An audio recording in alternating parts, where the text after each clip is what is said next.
mengenai pangan, pupuk, bulog, dan ID Food, bahkan urusan mudik hingga harga-harga sembako menjelang Idul Fitri sudah dibahas. Fraud, Taspen, Asabri, dan Jiwasraya pun sudah juga disinggung. Pesannya tolong diberesi, Pak. Pak Menteri, yang kedua, tidak ada salah dengan negara berbisnis melalui state-owned enterprises.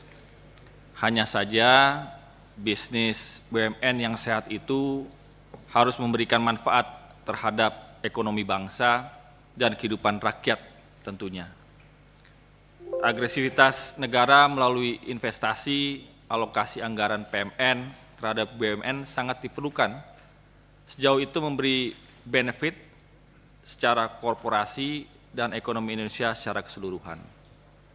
Saya rasa cukup masuk akal dengan kucuran dana besar 80 triliun plus minus dalam kurun 2 tahun terakhir ini, kita telah menghasilkan dividen yang baik plus minus 50 triliun. Apresiasi kepada Kementerian dan Pak Erik beserta jajarannya.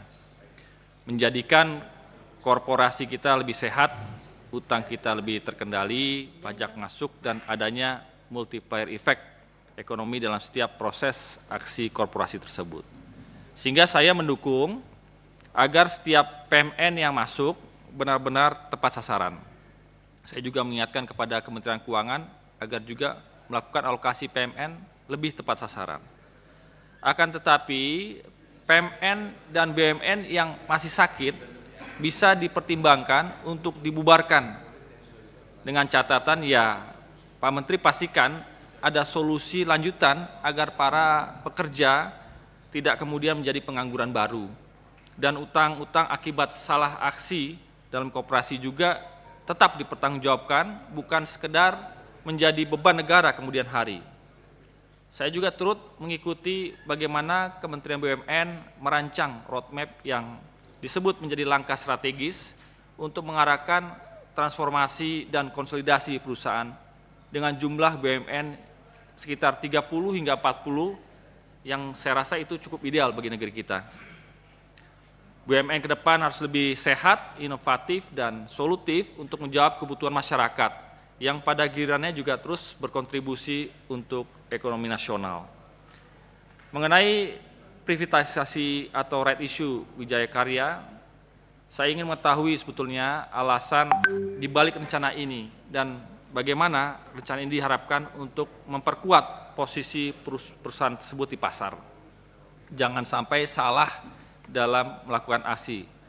Pak Menteri, saya juga sangat setuju dengan langkah mengurangi lemak, trimming the fat yang kurang bermanfaat dan justru berisiko mengganggu kinerja BUMN.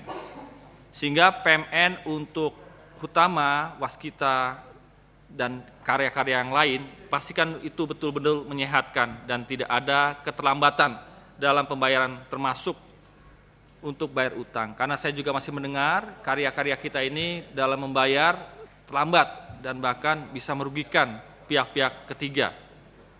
Dan pada akhirnya jika semua pengelolaan itu menjadi lebih baik dan lebih benar, kualitas dan kinerja BUMN tersebut lebih berkualitas sehingga tidak merugikan keuangan negara. Sekian dari kami. Wassalamualaikum warahmatullahi wabarakatuh. Waalaikumsalam.